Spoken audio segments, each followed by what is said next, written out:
Praise the lord Jesus. ఈరోజు యేసుక్రీస్తు ప్రభు వారికి సంబంధించినటువంటి ఒక ప్రాముఖ్యమైన టైటిల్ గురించి మనము డిస్కస్ చేయబోతూ ఉన్నాం, స్టడీ చేయబోతూ ఉన్నాం, అధ్యయనం చేయబోతూ ఉన్నాం. ఏంట టైటిల్ అంటే the son of God. The son of God, దేవుని కుమారుడు. Jesus the son of God, యేసు దేవుని కుమారుడు. సో ఈ మాట వినగానే చాలామంది రకరకాలుగా అర్థం చేసుకుంటూ ఉంటారు, ఊహించుకుంటూ ఉంటారు. దేవుని కుమారుడా అంటే దేవుడికి కుమారుడు ఉన్నాడా? మరి దేవుడు కుమారుడు ఉన్నాడంటే దేవుడికి భార్య ఉందా? మరి దేవుడి భార్య ఎవరు? దేవుడు కుమారుడిని ఎప్పుడు కన్నాడు? ఇట్లా రకరకాల ఆలోచనలు వెళ్తూ ఉంటాయి. కానీ ఇక్కడ మనం అర్థం చేసుకోవాల్సిన విషయం ఏంటంటే, దేవుని కుమారుడు అనే మాటని మనం ఆ రకంగా అర్థం చేసుకోకూడదు. దేవుడికి భార్య ఎవరు, మరి దేవుడికి ఎప్పుడు కొడుకు పుట్టాడు, ఈ రకమైనటువంటి దేవుడికి ఒక కుమారుడు జన్మించాడు అని మనం జనరల్గా ఒక ఎట్లయితే అర్థం చేసుకుంటామో ఆ రకంగా దీన్ని మనం అర్థం చేసుకోకూడదు. ఇది ఒక రకమైనటువంటి అర్థాన్ని సూచించేటువంటి టైటిల్. ఉదాహరణకి మనము బర్నబా ఉన్నాడు, ద సన్ ఆఫ్ ఎంకరేజ్మెంట్ అంటాం. సన్ ఆఫ్ ఎంకరేజ్మెంట్ అంటాం అంటే అర్థం ఏంటి? ఆయన ప్రోత్సహించేవాడు అన్న మాటని తెలియజేయడానికి సన్ ఆఫ్ ఎంకరేజ్మెంట్ అంటాం. తర్వాత మనకి సన్ ఆఫ్ థండర్స్ అని ఉంటుంది.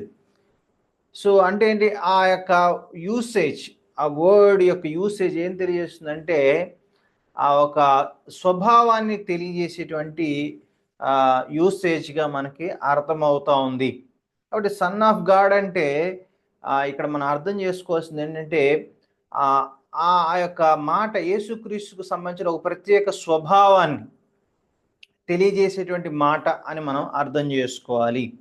ఏంటి ఇక్కడ ఈ సన్ ఆఫ్ గాడ్ అనే మాట తెలియజేసేటువంటి అర్థం మనం చూసినట్లయితే, the title son of God has reference to the deity of Jesus Christ.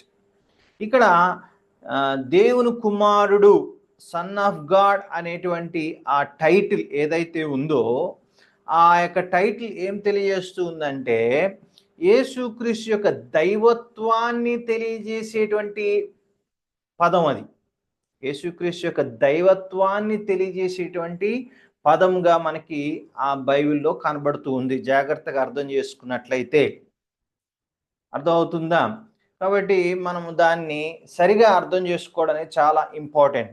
ఈ యొక్క బైబిల్లో ఉపయోగించబడిన విధానం, బైబిల్లో చెప్పబడిన అర్థం మనం తెలుసుకోకపోతే ఇట్లాగా విపరీత అర్థాలు తీసి దేవుడికి ఒక భార్య ఉందేమో, ఆ భార్య ఎవరో మనం కనిపెట్టాలి, యేసు ఎప్పుడు పుట్టాడు తెలుసుకోవాలి, ఇలాంటి పిచ్చి పిచ్చి ఆలోచనలు అనేవి మనకి వస్తూ ఉంటాయి.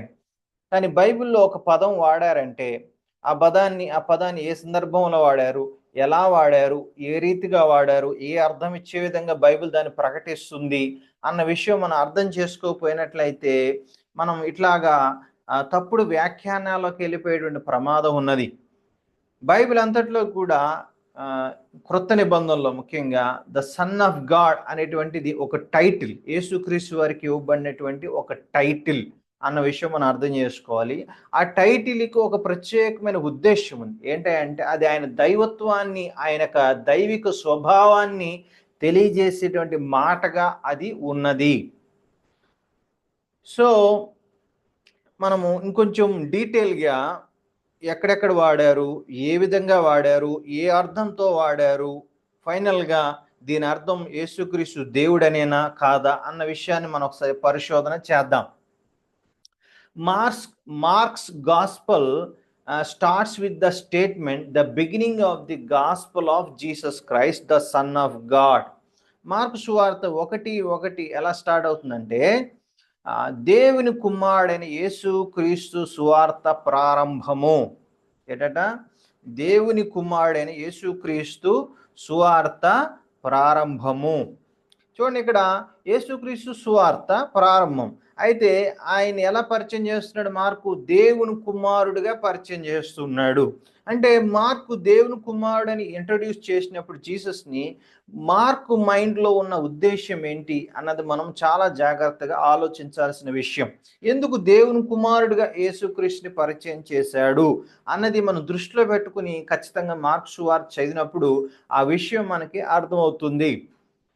This title is used in the Gospel some 26 times for Jesus Christ. Interestingly, it is the title that is used for Jesus Christ.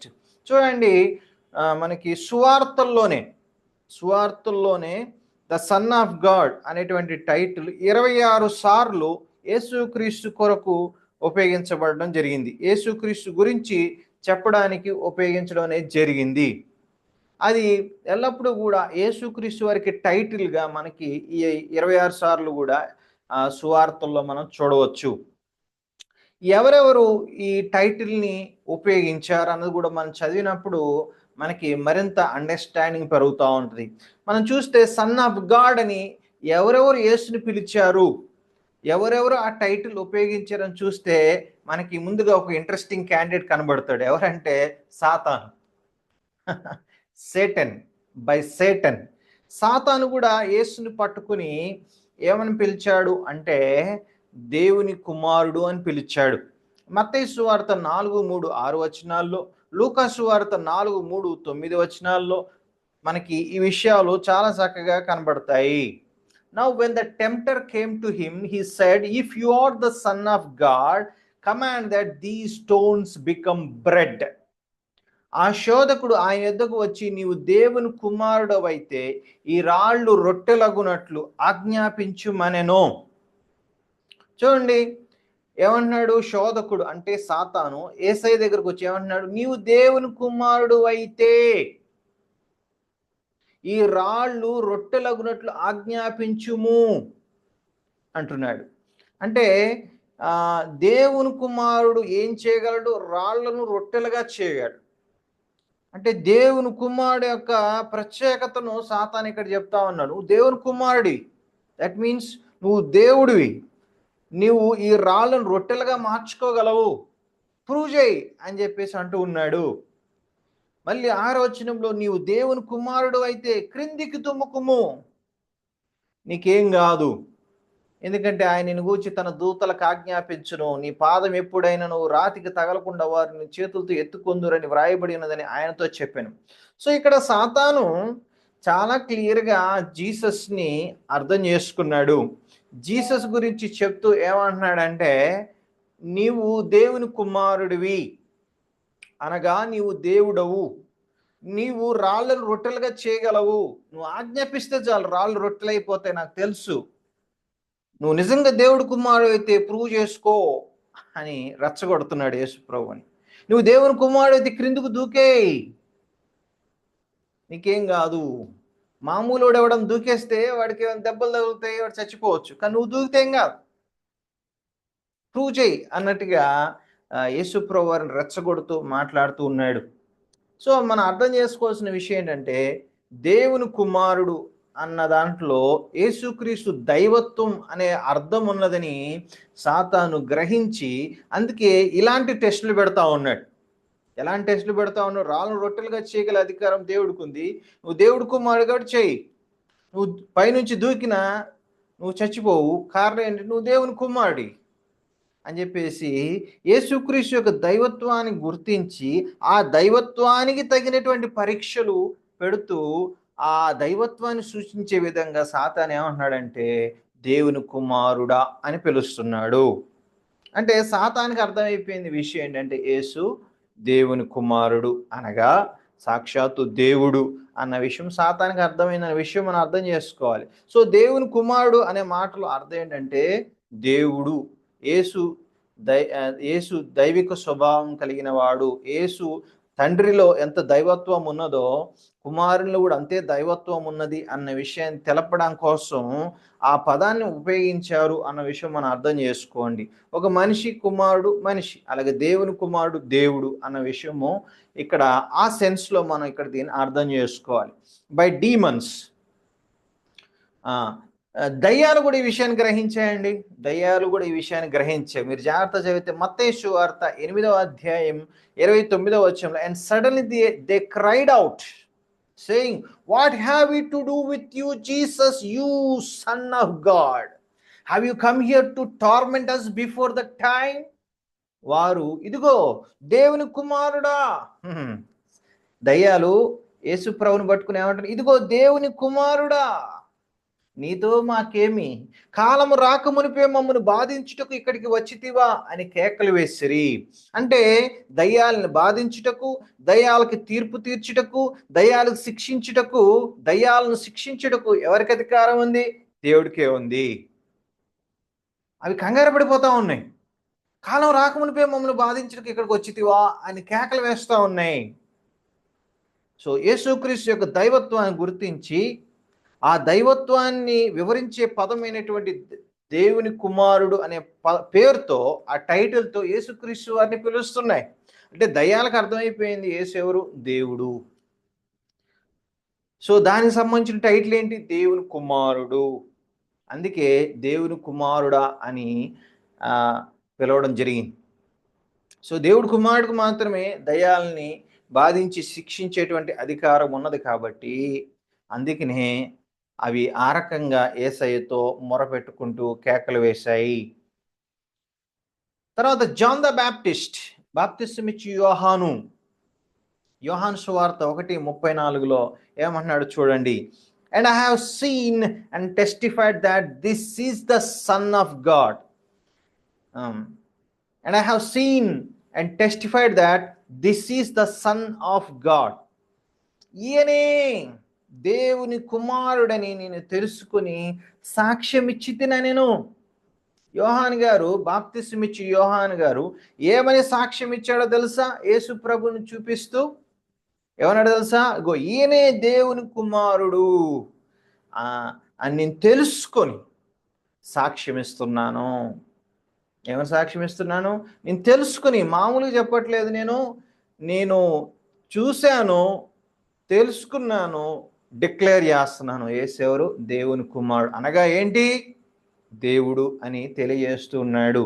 ఈయనకి మార్గం సరళం చేయడానికి ఆయనకు దూతగా నేను వచ్చాను అని చెప్తూ ఉన్నాడు. అంత మాత్రం కదా, యేసు క్రీస్తు దేవుని కుమారుడు అని యోహాను చెవులారా విన్నాడు, కళ్ళారా చూశాడు. ఎప్పుడు? యేసుక్రీస్తు వారి బాప్తిస్వం సమయంలో యోహాను యేసయ్యకి బాప్తిస్వం ఇచ్చిన తర్వాత, యేసయ్య నీళ్ళలోంచి ఒడ్డుకు వస్తున్నప్పుడు ఆకాశం నుంచి తండ్రి అయిన దేవుడు సాక్ష్యం ఇచ్చాడు, ఇదిగో ఈయన నా ప్రియ కుమారుడు, ఈయన యందు నేను ఆనందించున్నాను. ఈయన యేసుక్రీస్తు దేవుని కుమారుడు అని ఎవరు చెప్తా ఉన్నారు? సాక్షాత్తు తండ్రి అయిన దేవుడే చెప్తా ఉన్నాడు, ఇదిగో ఈయన నా ప్రియ కుమారుడు, నా ప్రియ కుమారుడు అని దేవుడే సాక్ష్యం ఇచ్చాడు. అందుకే యోహాను, నేను తెలుసుకొని మీకు సాక్ష్యం చెప్తూ ఉన్నాను, యేసెవరు? దేవుని కుమారుడు.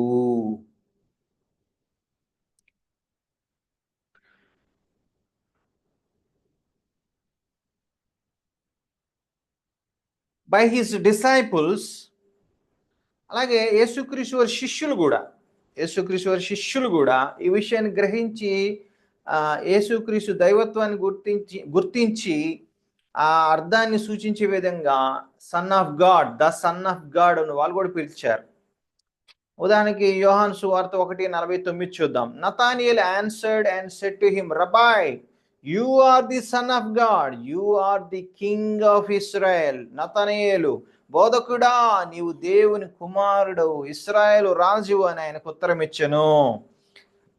నతానియేలుకి దేవుడు యేసుప్రభువే దేవుడు అని అర్థమై, నీవు దేవుని కుమారుడు అయ్యా అని చెప్పేసి చాలా క్లియర్గా చెప్తూ ఉన్నాడు. ఎందుకంటే నతానియేలుని చూడకముందే, ఫిలిప్పు తీసుకురాకముందే నతానియేలు ఎక్కడ కూర్చున్నాడో ప్రభు చెప్పాడు. ప్రభు అన్నాడు, నువ్వు ఆ చెట్టు కింద నువ్వు కూర్చోవడం నేను చూశాను.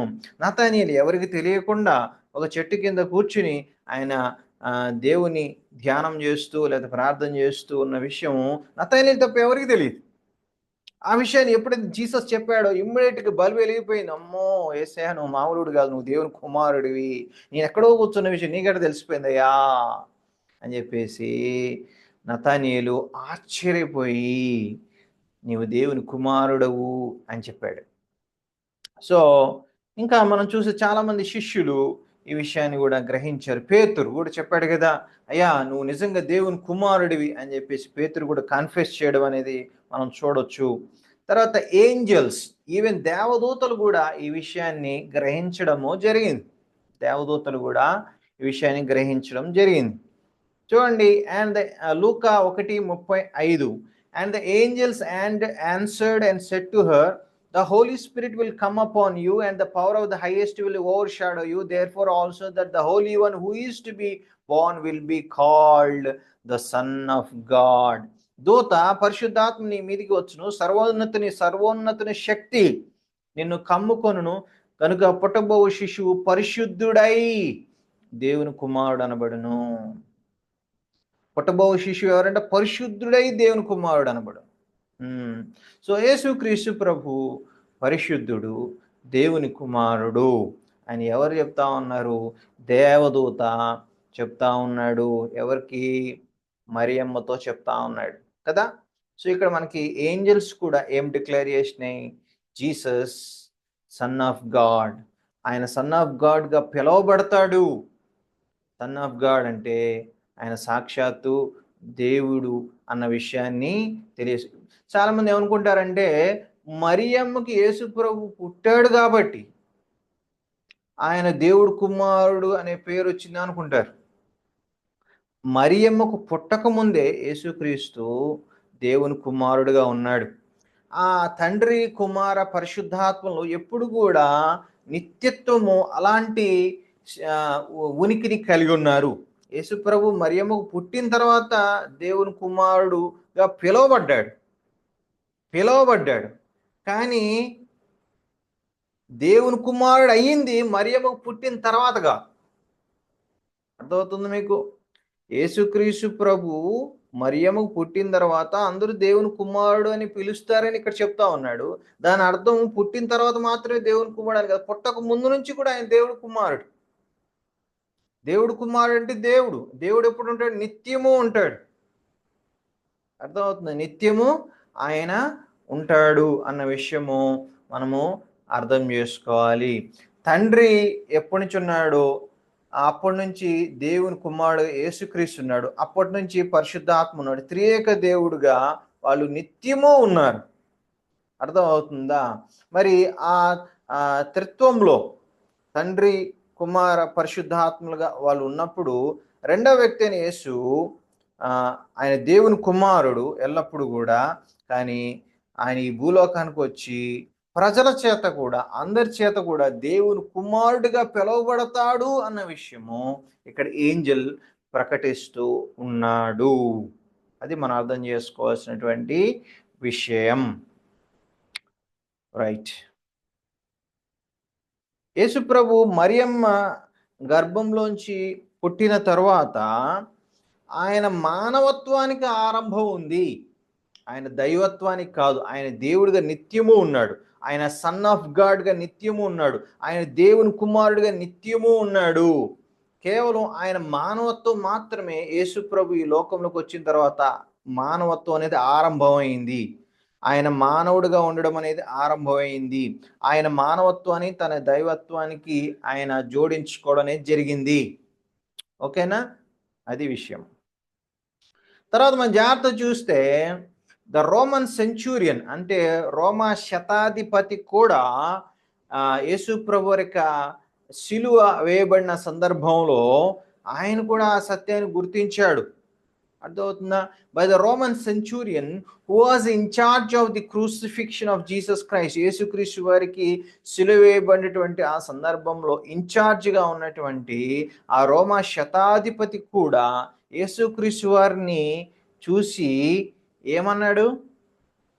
మత్తయి సువార్త 27:54, So when the centurion and those with him who were guarding Jesus saw the earthquake and the things that had happened, they feared greatly, saying, "Truly, this was the Son of God." శతాధిపతియు అతనితో కూడా యేసునకు కావలి ఉన్నవారు భూకంపమును జరిగిన కార్యములన్నిటిని చూచి మిక్కిలి భయపడి నిజముగా ఈయన దేవుని కుమారుడని చెప్పుకొనిరి. ఎప్పుడైతే జీసస్ని ఆ సిలువలో చనిపోవడం చూశాడో అప్పుడు ఒక్కసారిగా యేసయ్య చనిపోయిన తర్వాత పెద్ద భూకంపం రాగానే ఆ టైంలో మధ్యాహ్నం పూట అంత చీకటి అయిపోగానే అంతా కూడా జరిగినటువంటి ప్రకృతి వైపరీత్యాలు అన్నీ కూడా గమనించి వెంటనే ఈ విషయం ఎవరికి అర్థమైపోయింది? శతాధిపతికి అర్థమైంది. చనిపోయినటువంటి యేసు ఆయన మామూలైన కాదు, ఈయన నిజంగా దేవుని కుమారుడు, అనగా సాక్షాత్తు దేవుడు అన్న విషయము శతాధిపతికి కూడా అర్థమైంది. ఎందుకంటే యేసు ప్రభు చనిపోయినప్పుడు జరిగిన ఎఫెక్ట్స్ చూసి ఆయన కూడా ఆ విషయము క్లియర్ అయిపోయి ఆయన మిక్కిలి భయపడి నిజంగా ఆయన దేవుని కుమారుడని చెప్పుకొనేరి. అర్థమవుతుంది మిత్రులారా? సో యేసుక్రీస్తు దేవుడు అన్న విషయము తెలియజేసేటువంటి పదమే దేవుని కుమారుడు అనేటువంటి టైటిల్ అన్నది మనం గుర్తించాలి. The disciples, even the spirit beings, recognized his deity by calling him the Son of God. The common populace did not acknowledge his deity. They questioned his deity.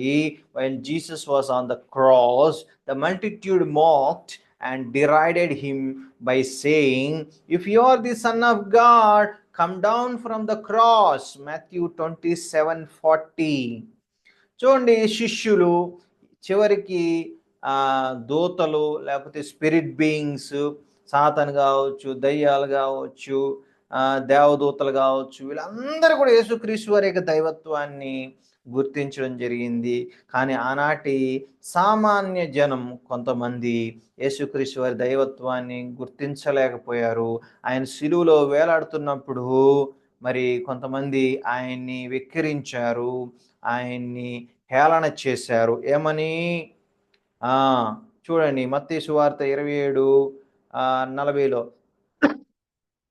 దేవాలయమును పడగొట్టి 3 దినములలో కట్టువాడా, నిన్ను నీవే రక్షించుకును, నీవు దేవుని కుమారుడు అయితే సిలువ మీద నుండి దిగుమని చెప్పుచు ఆయన దూషించిరి. దేవాలయాన్ని పడగొట్టి 3 దినాల్లో కట్టువాడా, నిన్ను నీవే రక్షించుకును, నీవు దేవుని కుమారుడు అయితే సిలువ మీద నుండి దిగుమని చెప్పుచు ఆయన దూషించిరి. అంటే దేవుని కుమారుడికి ఏం సాధ్యమో సిలువ మేంచి దిగ్గలడు, ఆ పరిస్థితిలో కూడా దిగ్గలడు. కాబట్టి నువ్వు ప్రూవ్ చేసుకో అని చెప్పేసి ఆయన ఏం చేశారంటే కొంచెం హేళనగా ఎక్కిరిస్తూ ఆయన దూషిస్తూ ఆయన మీద మాట్లాడడం అనేది జరిగింది. వాళ్ళకి ఆ విషయము అర్థం కాదు. యేసుక్రీస్తు అద్భుతాలను చూశారు, యేసుక్రీస్తు కార్యాలను చూశారు. అయినప్పుడు కూడా సామాన్య జనులు కొంతమంది యేసుక్రీస్తు దైవత్వాన్ని గుర్తించలేక ఆయన్ని కొంచెం సిలువలో వేలాడుతున్న సందర్భంలో ఆయన ఏం చేశారంటే హేళన, అపహాస్యము చేశారు. కారణం ఏంటంటే ఆయన దైవత్వాన్ని వాళ్ళు గుర్తించలేకపోయారు. కానీ ఆ దైవత్వానికి సంబంధించిన వర్డ్ ఉపయోగించడం జరిగింది. నీవు దేవుని కుమారుడు అయితే సిలువ మీద దిగుమని చెప్పుచు ఆయన్ని దూషించిరి. The monotheistic Jews could not accept Jesus' claim of deity and equality with the Father by claiming the title for himself. చూడండి, ఏకేశ్వరవాదం, మోనోథియిస్టిక్ అంటే ఒకే ఒక దేవుడు అని, దేవుడు ఒక్కడే అని నమ్మేటువంటి విశ్వాసాన్ని మోనోథియిస్టిక్ ఫెయిత్ అంటాం. అంటే ఏకేశ్వరవాదం అని తెలుగులో అంటారు. తర్వాత ఇంకా సింపుల్ చెప్పాలంటే దేవుడు ఒక్కడే అని నమ్మేటువంటి విశ్వాసం. యూదులు ఎవరంటే అలాంటి విశ్వాసం కలిగిన వాళ్ళు. ఎప్పుడైతే యేసు నేను దేవునితో సమానుణ్ణి అని తెలియజేసేటువంటి వర్డ్ సన్ ఆఫ్ గాడ్ అనే వర్డ్ని వాడాడో, ఆ టైటిల్ని వాడాడో, వాళ్ళు తట్టుకోలేకపోయారు. అది అంగీకరించడానికి వాళ్ళకి చాలా కష్టమైపోయింది. అది ఎప్పుడైతే ఆయన అన్నాడో నువ్వు ఎప్పుడైతే యేసుక్రీస్తుని దేవుని కుమారుని అని చెప్పాడో, నువ్వు మనిషివండి, దేవుడితో సమానం చేసుకుంటావు, నువ్వు దేవదోషం చేస్తున్నావు అని చెప్పేసి యేసు ప్రభువారిని వాళ్ళు ఆ రాళ్లతో కొట్టడానికి ప్రయత్నం చేశారు. చూద్దాం, ఆ సంఘటనలు చూద్దాం. చూడండి, జాన్ 10:36 మనం చూస్తే, do you say of him whom the father sanctified and sent into the world, you are blaspheming because I said I am the son of God. నేను దేవుని కుమారుడనని చెప్పినందుకు, యేసే చెప్తున్నా చూడండి, నేను దేవుని కుమారుడని చెప్పినందుకు తండ్రి ప్రతిష్ఠ చేసి ఈ లోకంలోనికి పంపిన వానితో నీవు దేవదూషణ చేస్తున్నావని చెప్పుదురా. అంటే యూదులు ఎట్లా అర్థం చేసుకున్నారు? దేవుని కుమారుడని యేసే చెప్పగానే వాళ్ళు ఏమన్నారంటే దేవదూషణ అన్నారు. అంటే వాళ్ళకి ఏమర్థమైంది? దేవుని కుమారుడు అనే మాటకి వాళ్ళు ఏమర్థం చేసుకున్నారు? నువ్వు దేవుడు అని చెప్పుకుంటున్నావు, దేవునితో సమానం చేసుకుంటున్నావు అని వాళ్ళు అర్థం చేసుకుని వాళ్ళు ఏమన్నారంటే దేవదూషణ చేస్తున్నావు నువ్వు అని చెప్పేసి వాళ్ళు చెప్పడం జరిగింది. అర్థమవుతుందా? John 19:7, the Jews answered him, we have a law, and according to our law he ought to die because he made himself the son of God. అందుకు యూదులు, మాకు ఒక నియమం కలదు, తాను దేవుని కుమారుడని ఇతడు చెప్పుకొనెను గనక ఆ నియమం చెప్పున ఇతడు చావాలని అతనితో చెప్పిరి. వాళ్ళు ఏమన్నారంటే ఈ యేసుని చంపేయచ్చు మేము మాకున్నటువంటి చట్టం ప్రకారం. ఎందుకు? యేసు దేవదోషం చేశాడు. ఏమని దేవదోషం చేశాడు? ఈ యేసు దేవుని కుమారుడు అని చెప్పుకున్నాడు. దేవుని గురించి కుమారుడు అని చెప్పుకుంటే అర్థం ఏంటి? ఈయన దేవుడితో సమానుడు, ఈయన దేవుడు అని చెప్పుకుంటున్నాడు అని వాళ్ళు అర్థం చేసుకున్నారు. అందుకనే వాళ్ళు దీన్ని ఎలా భావించారంటే ఇది దేవదూషణ కింద భావించి, దేవదోషం చేశాడు కాబట్టి యేసుని చంపేయాలని వాళ్ళు ఆలోచన చేశారు. Occasionally Jesus used this title for himself. తరచూ సందర్భానుసారంగా యేసుక్రీస్తు వారు ఈ యొక్క టైటిల్ని ఉపయోగించడం జరిగింది. John 5:23లో మనం చూస్తే, that all should honor the Son just as they honor the Father. He who does not honor the Son does not honor the Father who sent him. తండ్రిని ఘనపరచున్నట్లుగా అందరూను కుమారుని ఘనపరచమని తీర్పు తీర్చుటకు సర్వాధికారం కుమారునికి అప్పగించి ఉన్నాడు. కుమారుని ఘనపరచని వాడు ఆయనను పంపిన తండ్రిని ఘనపరచడు. ఇక్కడ యేసుప్రభువు ఒక పాయింట్ చెప్తున్నారు, తండ్రిని ఘనపరిచినట్లుగా అందరూ ఎవరిని ఘనపరచాలి? కుమారుని ఘనపరచాలి. తండ్రిని దేవుడు అని మీరు ఘనపరిచినట్లయితే ఆయన కుమారుడైన నన్ను కూడా దేవుడు అని మీరు ఘనపరచాలి. తండ్రికి ఎట్లయితే తీర్పు తీర్చడానికి అధికారం ఉందో నాకు కూడా తీర్పు తీర్చడానికి అధికారము అప్పగించినాడు తండ్రి. కుమారుణ్ణి ఘనపరచకపోతే మీరు తండ్రిని ఘనపరచినట్లే లెక్క. కుమారుని దేవుడిగా మీరు స్వీకరించకపోతే తండ్రిని కూడా మీరు దేవుడిగా స్వీకరించట్లేదనే అర్థం. అంటే ఏంటి? తండ్రి ఎట్లాంటి దైవత్వాన్ని కలిగి ఉన్నాడో ఆయన కుమారుడైన నేను కూడా అంతే దైవత్వాన్ని కలిగి ఉన్నాను. ఏ దైవత్వం అయితే తండ్రిలో ఉందో అదే దైవత్వం నాలో ఉంది. తండ్రి ఏ విధంగా దైవిక స్వభావాన్ని కలిగి ఉన్నాడు, నేను కూడా అదే దైవిక స్వభావాన్ని కలిగి ఉన్నాను అని యేసుప్రభువు వారు చెప్తూ ఉన్నారు. తర్వాత చూడండి, John 5:25, most assuredly I say to you, the hour is coming and now is when the dead will hear the voice of the Son of God and those who hear will live. మృతులు దేవుని కుమారుని శబ్దం విని గడియ వచ్చుచున్నది, ఇప్పుడే వచ్చి ఉన్నది, దాని వినివారు జీవింతురని మీతో నిశ్చయముగా చెప్పుచును. మృతులు జీవింతురు. మృతుల్ని ఎవరు జీవింపజేయగలరు? దేవుడు మాత్రమే చేయగలడు. అలా ఎవరు చేస్తారంటున్నాడు? దేవుని కుమారుడు చేస్తాడంటున్నాడు. అంటే దేవుడు కుమారుడు ఎవరు? సాక్షాత్తు దేవుడు అనే విషయాన్ని యేసుప్రభువు వారు స్వయంగా చెప్తా ఉన్నారు. మృతులు దేవుని కుమారుని శబ్దం విను గడియ వచ్చుచున్నది, ఇప్పుడే వచ్చి ఉన్నది, దాని వినివారు జీవింతురు. ఆయన దేవుని కుమారుని శబ్దం వింటే చాలు మృతులు ఏమవుతారు? జీవిస్తారు. పునరుద్ధానం గురించి మాట్లాడుతూ చెప్తా ఉన్నాడు అన్నమాట. అంటే ఆయన వాయిస్కి అంత పవర్ ఉంది. అంటే దేవుని కుమారుడు అంటే ఎవరు? సాక్షాత్తు దేవుడని యేసుప్రభువు వారు చెప్పకనే చెప్తూ ఉన్నారు అక్కడ. Saul of Tarsus immediately after his conversion began to declare that Jesus Christ was indeed the Son of God. తార్సు వాడైనటువంటి సౌలు ప్రభువుని చూసిన తర్వాత, ప్రభువుని నమ్ముకుని రక్షణ పొందిన తర్వాత యేసుక్రీస్తుని ఎలా ప్రకటించాడో తెలుసా మీకు? Acts 9:20. Immediately he preached the Christ in the synagogues that he is the Son of God. వెంటనే సమాజ మందిరములలో యేసే దేవుని కుమారుడని ఆయన గూర్చి ప్రకటించుచూ వచ్చెను. విన్నారండి? పౌలు సమాజ మందిరాల్లోకి పోయి దేవుడు ఒక్కడే, యెహోవా మాత్రమే, తండ్రి అయిన దేవుడు మాత్రమే దేవుడు అని నమ్మేటువంటి ఆ యూదుల దగ్గరకు పోయి యేసే దేవుని కుమారుడు అంటే యేసే దేవుడు, మీరు నమ్ముచున్నటువంటి యెహోవా దేవుడు ఎంత దైవత్వం కలిగి ఉన్నాడో అదే దైవత్వాన్ని యేసు కూడా కలిగి ఉన్నాడు. ఆ విషయాన్ని తెలియజేసే మాటే దేవుని కుమారుడు అనే మాట. అందుకే యేసే దేవుని కుమారుడు అని ఆయన గురించి ప్రకటించాడు. అంటే యేసు దేవుడు, మీరు ఎదురు చూస్తున్న యెహోవా, మీరు అనుకుంటున్నట్టు ఎదురు చూస్తున్న మెస్సయ్య ఎవరో కాదు, యేసే అన్నటువంటి భావాన్ని వ్యక్తం చేసే వర్డ్గా దేవుని కుమారుడని స్పెసిఫిక్గా పౌలు వాళ్ళకి చెప్తూ ఉన్నాడు. యేసే దేవుని కుమారుడని ఆయన గురించి ప్రకటించుచూ వచ్చాడు. మీ ఎదురు చూస్తున్న మెస్సయ్య ఎవరో కాదు, యేసే. ఎందుకు తెలుసా? యేసు దేవుని కుమారుడు.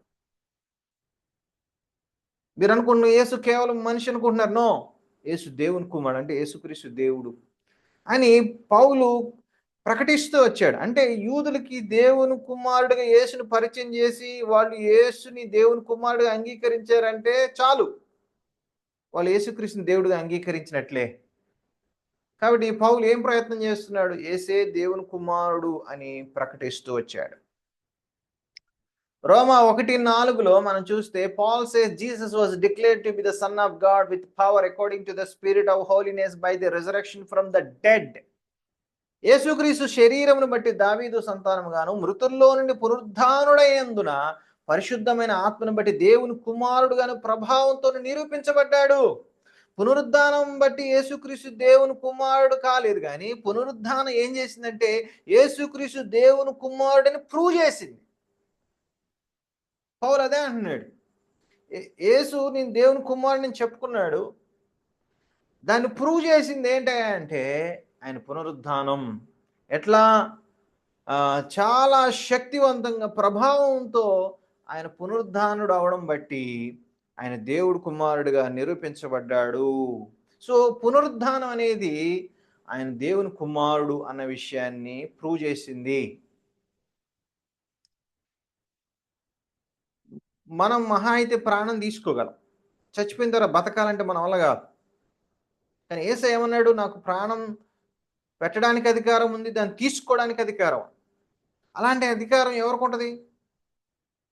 దైవికమైన వ్యక్తికి మాత్రమే ఉంటుంది, దేవుడికి మాత్రమే ఉంటుంది. సో ఆయన మరణాన్ని ఓడించి 3వ రోజు తిరిగి లేచి నిజదేవుడని నిరూపించుకున్నాడు. ఆ నిజదేవుడు అనే ప్లేస్లో ఇక్కడ పౌలు ఏం ఉపయోగించాడు? దేవుని కుమారుడు అనే మాట ఉపయోగించాడు. అంటే దేవుని కుమారుడు ఈక్వల్స్ టు గాడ్. దేవుని కుమారుడు అంటే అర్థం దేవుడు అనేది ఇక్కడ పౌలు చెప్పేటువంటి పాయింట్. ఓకే,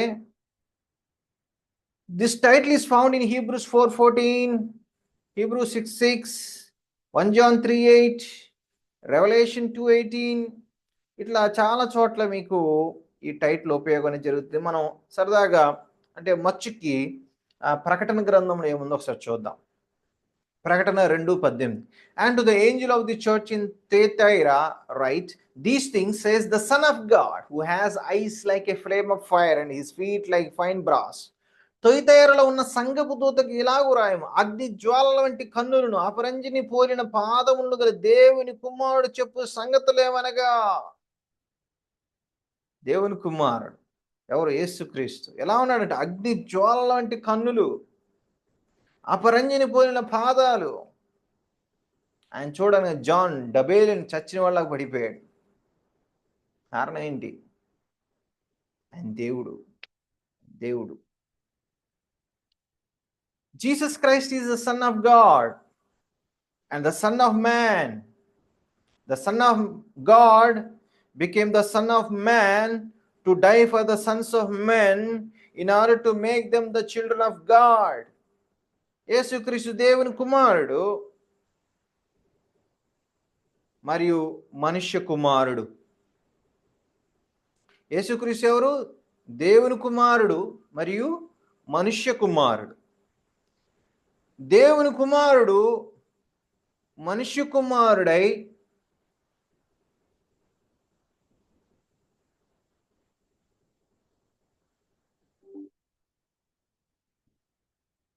దేవుని కుమారుడు మనుష్య కుమారుడైనాడు, మనుష్యుడైనాడు. దేవుడు మనిషిగా అవతారం ఎత్తాడు, మనిషిగా వచ్చాడు. ఎందుకు? మనుషుల కోసం చనిపోవడానికి, మనుషుల కోసం చనిపోవడానికి. తద్వారా మనుషులను దేవునికి పిల్లలుగా చేయడానికి. దైవ కుమారుడు మనుష్య కుమారుడిగా ఎందుకు ఈ లోకానికి వచ్చాడంటే, మనుషుల కోసము ఆయన చనిపోయి మనుషులను దేవుని పిల్లలుగా చేయడం కొరకు ఆయన ఈ లోకానికి రావడం అనేది జరిగింది. అందుకే మనం జాగ్రత్త చూస్తే యెషయా గ్రంథము 9వ అధ్యాయం 6వ వచనం, ఏలయనగా మనకు శిశువు పుట్టెను, కుమారుడు అనుగ్రహింపబడాను. Child is born but son is given. Son is given. Son born కాదు, child is born, son is given. అంటే శిశువు పుట్టెను కానీ కుమారుడు అనుగ్రహం. దేవుడు కుమారుడుగా ఆయన ఎప్పుడూ ఉన్నాడు కదా, ఆ కుమారుడు మనకు అనుగ్రహించబడ్డాడు కానీ శిశువుగా ఆయన పుట్టాడు. శిశువుగా ఒక మానవుడిగా ఆయనకు ఆరంభం ఉంది కానీ దేవుని కుమారుడుగా ఆయనకు ఆరంభం లేదు. ఆయన నిత్యము ఉన్నాడు. అందుకే ఆయన అనుగ్రహించబడ్డాడు, గిఫ్ట్గా మనకి ఇవ్వబడ్డాడు, శిశువుగా పుట్టాడు. ఆ డిఫరెన్స్ మీకు అర్థం అవుతుందా? అది విషయం.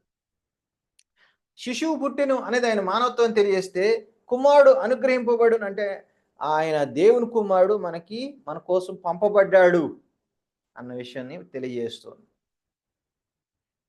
ఎందుకు? మనం కూడా దేవునికి బిడ్డలం కావడం కోసం ఆ దైవ కుమారుడు మనిషి కుమారుడై మనుషులైన మన కోసం ఆ శిలువలో చనిపోయి మనందరినీ కూడా తన పిల్లలుగా చేసుకోవడం కోసం ఆ దైవ కుమారుడు ఈ కార్యాన్ని, శిలువ యాగాన్ని జరిగించాడు. These titles are associated with Jesus baptism. యేసుక్రీస్తు బాప్తిజం సమయంలో మనం చూడవచ్చు, ఇగో ఈయన నా ప్రియ కుమారుడు, ఇదిగో ఈయనే నా ప్రియ కుమారుడు, ఈయన యందు నేను ఆనందించున్నాను ఒక శబ్దం ఆకాశం నుండి వచ్చెను. ఈయన నా కుమారుడు, నా ప్రియ కుమారుడు, నా నా దై నా నేను ఎలాగ దేవుడినో అదే స్వభావం కలిగినటువంటి నా కుమారుడు అని చెప్పేసి దేవుడు తెలియజేస్తూ ఉన్నాడు. ఆయన శోధన సమయంలో సాతాను దేవుని కుమారుడు అయితే ఇచ్చే అని శోధించాడు కదా. సో ఇప్పుడు మనకి ఏమవుతుంది? The term sun of God implies oneness with God. దేవుని కుమారుడు అనే మాట దేవునితో ఏకత్వాన్ని, లేకపోతే దేవుడితో ఉన్న ఏకత్వాన్ని, దేవుడితో ఉన్న సంబంధాన్ని, దేవుడితో ఉన్నటువంటి ఆ స్వభావాన్ని, దైవిక స్వభావాన్ని తెలియజేసేటువంటి మాట. అందుకే యేసుప్రభు నేను తండ్రి ఏకమై ఉన్నాము అన్నాడు. నేను తండ్రి ఏకమై అంటే నేను తండ్రి ఒకే వ్యక్తిని కాదు. తండ్రి ఒక వ్యక్తి, నేను ఒక వ్యక్తి. కానీ ఏ దైవత్వం అయితే తండ్రిలో ఉందో అదే దైవత్వం నాలో ఉంది. ఏ దైవత్వం, ఏ ఎసెన్స్, దేవుడు అని చెప్పడానికి ఏ ఎసెన్స్ అయితే తండ్రిలో ఉందో అదే ఎసెన్స్ నాలో కూడా ఉంది. ఏ దైవత్వం అయితే తండ్రిలో ఉందో అదే దైవత్వం నాలో కూడా ఉంది. అందుకే నేను తండ్రి ఏకమై ఉన్నాము అని ప్రభువారు మనతో చెప్పారు. సో యూదులు ఈ విషయాన్ని అర్థం చేసుకున్నారు. మత్తయి సువార్త 16:16లో Simon Peter answered and said, you are the Christ, the son of the living God. అందుకు సీమోను పేతురు, నీవు సజీవుడవగు దేవుని కుమారుడైన క్రీస్తు అని చెప్పాను. సజీవుడవగు దేవుని కుమారుడు అయిన క్రీస్తు అని చెప్పాను. దానికి ప్రభువు చాలా మెచ్చుకున్నారు. బాబు పేతురు, నీకు ఈ విషయాన్ని రక్త మాంసాలు తెలియజేయలేదు నాయన, పరలోకం నుంచి నీకు ఈ విషయము అనుగ్రహించబడింది, ప్రత్యక్షత ఇవ్వబడింది అని చెప్పేసి, వెరీ గుడ్, నన్ను కరెక్ట్గా అర్థం చేసుకున్నావు, నేను సజీవుడగు దేవుని కుమారుడు, నువ్వు బాగా అర్థం చేసుకున్నావు, వెరీ గుడ్ అని పేతురుని ప్రభు వారు మెచ్చుకున్నారు. ఈ రోజులో కూడా దేవుని ఆత్మ సహాయం ఉంటేనే తప్ప ఈ సత్యాన్ని ఎవరు కూడా గ్రహించలేరు. The high priest asked him, saying to him, "Are you the Christ, the Son of the Blessed?" ప్రధాన యాజకుడు, పరమాత్మని కుమారుడమైన క్రీస్తువు నీవేనా అని ఆయన అడుగగా యేసు, అవును నేనే. పరమాత్మని కుమారుడమైన క్రీస్తువు నీవేనా అని ప్రధాన యాజకుడు అడిగాడు. యేసుప్రభు అన్నాడు, అవును నేనే. మీరు మనిషి కుమారుడు సర్వశక్తిమంతుని కుడి భాష్యం కూర్చుండుటయు, ఆకాశ మేఘారూఢుడై వచ్చుటయు చూచెదరని చెప్పాను. Jesus said, I am. నువ్వు దేవుని కుమారుడువా, పరమాత్మని కుమారుడు అయిన క్రీస్తు నువ్వే అన్నాడు. ఎస్ ఐ యామ్ అన్నాడు యేసు. అవును నేనే అన్నాడు. So the Jewish people understood that Jesus claimed messiahship by claiming this title. వెంటనే యూదులకు అర్థమైపోయింది, ఈయన తను తాను మెస్సే అని చెప్పుకుంటున్నాడు ఈ టైటిల్ను ఉపయోగించుకొని అని వాళ్ళకి అర్థమైపోయింది. The Jews answered him, saying, "For a good work we do not stone you, but for blasphemy, and because you, being a man, make yourself God." అందుకు యూదులు, నీవు మనుష్యుడివై ఉండి దేవుడనని చెప్పుకొనుచున్నావు గనుక దేవదూషణ చేసినందుకే నిన్ను రాళ్లతో కొట్టుదము గాని మంచి క్రియ చేసినందుకు కాదని ఆయనతో చెప్పిరి. వాళ్ళు యేసుప్రభుని రాళ్లతో కొట్టడానికి పోయారు. ఎందుకట? యేసుప్రభు దేవదూషణ చేశాడని వాళ్ళు అంటున్నారు. ఏం చెప్పాడు యేసుప్రభు? దేవుని కుమారుడని చెప్పాడు. వాళ్ళకి ఎట్లా అర్థమైంది? నువ్వు మనుషుడు ఏంటి దేవుడు అని చెప్పుకొనుచున్నా అంటే దేవుని కుమారుడు అని యేసు చెప్పుకున్నప్పుడు వాళ్ళు ఎట్లా అర్థం చేసుకున్నారు? నువ్వు దేవుడు అని చెప్పుకుంటావా అంటే, యూదుల అండర్స్టాండింగ్ లో దేవుని కుమారుడు అంటే అర్థం ఏంటి? దేవుడు అని అర్థం. అందుకే నువ్వు మనిషి వేయండి దేవుడు అని చెప్పుకొనుచున్నావు. చాలా మంది అడుగుతూ ఉంటారు, యేసు ప్రభు నేను అక్కడ దేవుడు అని చెప్పుకున్నాడా చూపించండి బైబిల్లోంచి అని చాలా మంది అడుగుతూ ఉంటారు. ఇదిగో యూదులు చెప్తున్నారు, ఇగో నీవు మనుష్యుడు వేయండి దేవుడనని చెప్పుకొనుచున్నావు. యేసు ప్రభు దేవుడిని చెప్పుకున్నాడని యూదులు క్లియర్గా చెప్తున్నారు. ఎలా చెప్పుకున్నాడు? దేవుని కుమారుడు అంటే అర్థం దేవుడే. యూదుల యొక్క భాషలో, యూదుల యొక్క అండర్స్టాండింగ్లో దేవుని కుమారుడు అనే మాట వాడాము అంటే అది దేవునితో సమానం చేసుకోవడం అని వాళ్ళకి అర్థమవుతుంది. దేవుడే అని చెప్పుకున్నట్లు వాళ్ళకి అర్థమవుతుంది. అందుకనే యేసుప్రభు ఎప్పుడైతే దేవుని కుమారుడిని అని చెప్పుకున్నాడో వాళ్ళు ఏమంటున్నారు? దేవుడు అని చెప్పుకుంటావా, ఇది దేవదూషణ, అందుకే నేను రాళ్లతో కొడుతున్నాము అని చెప్పేసి వాళ్ళు అన్నారు.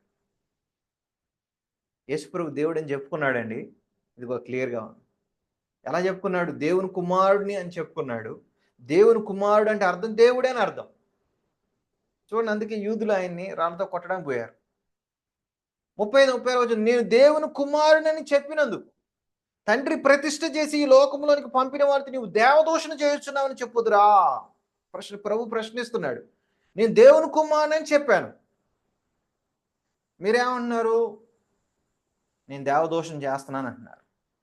నేను దేవుడిని అని చెప్పుకున్నాను అంటున్నారు. దేవునితో సమానం అని చెప్పుకున్నాను అంటున్నారు. ఇది వాస్తవం. నేను దేవుని కుమారుడిని, దేవుణ్ణి, నీ దేవుడని యెహోవాని, తండ్రి నన్ను ప్రతిష్ఠ చేసి ఈ లోకానికి పంపించాడు.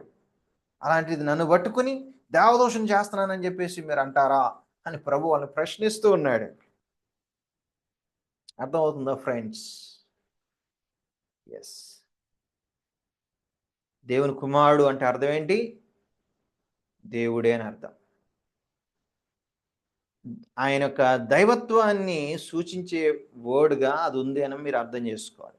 The apostolic church worshipfully used this title for Jesus Christ. అపోస్తలిక సంఘం యేసుక్రీస్తు అని ఈ టైటిల్తో ఆయన ఆరాధించింది. దేవుని కుమారుడు అని చెప్పి ఆయన ఆరాధించింది. అపోస్తలుల 9:20లో మనం చూసినట్టే immediately preach the Christ in the synagogues that he is the son of God. వెంటనే సమాజ మందిరములలో యేసే దేవుని కుమారుడని ఆయన గూర్చి ప్రకటించి వచ్చిన యూదులకి యేసు దేవుడని ఎట్లా అర్థమవుతుంది? యేసు దేవుని కుమారుడని చెప్తే వాళ్ళకి అర్థమైపోద్ది. అందుకే పౌలు ఆ ప్రయత్నం చేస్తూ చెప్పాడు. తర్వాత ఆదిమ సంఘము యేసు దేవుని కుమారుడని చెప్పి ఆయన ఆరాధించింది. చాలా మంది అంటూ ఉన్నారు, యేసు దేవుని కుమారుడు అంటే ఆయన దేవుడు కాడు, ఆయన దేవుడి కంటే తక్కువవాడు, కాబట్టి మనం ఆయనకి ఆరాధన చేయకూడదు, ఆయనకి ప్రార్థన చేయకూడదు, మన తండ్రికి ఆరాధన చేయాలని కొంతమంది ప్రబుద్ధులు అంటూ ఉన్నారు. వాళ్ళకి యేసు దేవుని కుమారుడు అనే మాటకు అర్థం తెలియకుండా వాళ్ళు మాట్లాడుతున్నారు. యేసు దేవుని కుమారుడు అంటే అర్థం ఏంటంటే సాక్షాత్తు దేవుడు అని అర్థం. తండ్రి ఎంత దేవుడై ఉన్నాడో అంతే ఆయన కూడా దేవుడై ఉన్నాడని అర్థం. అట్లాంటప్పుడు దాని అర్థం ఏంటి? మనం యేసయ్యకి కూడా ఆరాధన చేయాలి, యేసయ్యకి కూడా ప్రార్థన చేయాలి, యేసయ్యకి కూడా మనం పూజ చేయాలి. తండ్రికి ఎట్లయితే ఆరాధన చేస్తామో అదే రీతిగా యేసయ్యకి కూడా చేయాలని మనం ఇక్కడ అర్థం చేసుకోవాలి. 1 John 4:15 Whoever confesses that Jesus is the Son of God, God abides in him and he in God. యేసు దేవుని కుమారుడని ఎవడు ఒప్పుకొనునో వానిలో దేవుడు నిలిచి ఉన్నాడు, వాడు దేవుని యందు ఉన్నాడు. యేసు దేవుని కుమారుడని ఎవడు ఒప్పుకొనునో వానిలో దేవుడు నిలిచి ఉన్నాడు, వాడు దేవుని యందు ఉన్నాడు. అంటే యోహాను ఏం చెప్తున్నాడో తెలుసా? ఫైనల్గా యేసు దేవుని కుమారుడని అందరూ ఒప్పుకోవాలి. దాని అర్థం యేసు దేవుడని ప్రతి ఒక్కరూ తెలుసుకోవాలి. అలా తెలుసుకుంటేనే వాళ్ళు విశ్వాసులు, అలా నమ్మితేనే వాళ్ళు విశ్వాసులు. వాళ్ళలోనే దేవుడు నిలిచి ఉన్నాడు. వాళ్ళు మాత్రమే దేవుని సంబంధులు. ఎవరైతే యేసుని దేవుని కుమారుడిగా ఒప్పుకోరో, అనగా దేవుడని ఒప్పుకోరో, దేవునితో సమానుడని ఒప్పుకోరో, యేసే దేవుడని ఒప్పుకోరో, వాళ్ళు దేవుని సంబంధులు కారు అని యోహాను క్లియర్ కట్గా చెప్పేస్తూ ఉన్నాడు. సో డియర్ ఫ్రెండ్స్, ఏం చెప్పొచ్చు మనం? యేసు దేవుని కుమారుడు అనగా యేసు దేవుడు అని అర్థం.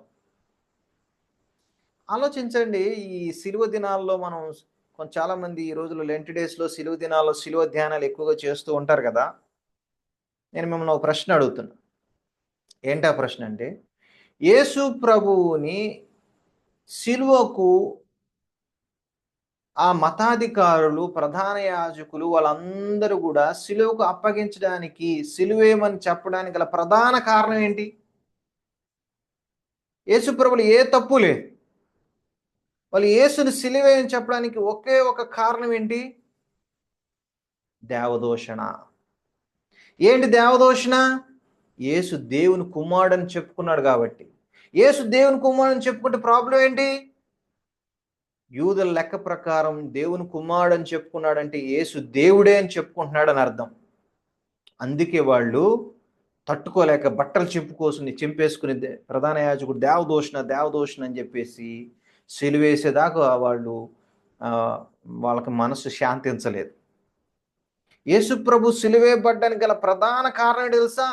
ఆయన దేవుని కుమారుడు అని చెప్పుకున్నాడు కాబట్టి. దేవుని కుమారుడు అని చెప్పుకున్నాడు అంటే అర్థం తెలుసు, యేసు దేవుడు అని చెప్పుకుంటున్నాడు కాబట్టి. ఎంతగా దేవుడిని చెప్పుకుంటున్నాడు? తండ్రితో సమానుడుగా చెప్పుకుంటున్నాడు కాబట్టి. తండ్రిలో ఎంత దైవత్వం ఉందో నాలో కూడా అంతే దైవత్వం ఉందని చెప్పుకున్నాడు కాబట్టి. తండ్రి మీరు ఎలా గణపరుస్తుంది, నన్ను కూడా అలాగే గణపరచాలని చెప్పుకున్నాడు కాబట్టి. కాబట్టి దేవుని కుమారుడు అనగా దేవుడు అని అర్థం. దేవుడు ఈ విషయం మనం అర్థం చేసుకునే విధంగా మనోనేత్రములు తెరచునుగాక. ఈ సత్యం అర్థం చేసుకుని దైవ కుమారుడైన యేసుక్రీస్తు వారిని మనము మనస్ఫూర్తిగా ఆరాధించి మహింపరుద్దాం. తండ్రి ఎంత దేవుడై ఉన్నాడో ప్రభువైన యేసుక్రీస్తు వారు కూడా అంతే దేవుడై ఉన్నాడు. పరిశుద్ధాత్మ కూడా అంతే దేవుడై ఉన్నాడు. తండ్రి, కుమార, పరిశుద్ధాత్మను త్రియేక దేవుణ్ణి మనం ఆరాధించాలి, పూజించాలి, ప్రార్థించాలి. త్రియేక దేవుణ్ణి అనుక్షణం స్మరిస్తూ ఆ త్రియేక దేవుని కొరకు మనం జీవించాలి. దేవుడు ఒక్కడే, ఆ ఒక్క దేవుడు ముగ్గురు వ్యక్తులుగా ఉన్నాడు. తండ్రి, కుమార, పరిశుద్ధాత్మలుగా ఆయన ఉన్నాడు. ఆ త్రియేక దేవుని మనం ఆరాధిద్దాం. ముఖ్యంగా యేసుక్రీస్తు దేవుని కుమారుడు అనగా దేవుడు అన్న సత్యాన్ని గ్రహిద్దాం. ప్రభు మనకు సహాయం చేయనుగాక. మన దేవుని నామం, మన ప్రభుని యేసుక్రీస్తు వారి నామం మహింపరచబడుగాక. ఆమేన్.